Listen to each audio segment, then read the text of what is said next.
আসসালামু আলাইকুম। আজকে আমাদের শাহজাহান ভাই পেঁয়াজ উঠাচ্ছে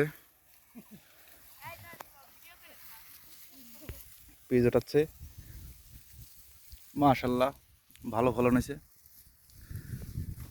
শাহজাহান ভাই তাই পেঁয়াজ কি বেঁচে লাইছে না ঢাকা নিয়ে যাবে? হ্যাঁ, মাঠাইলে বাজারে না, পেঁয়াজ তো ভালো ফলন হয়েছে।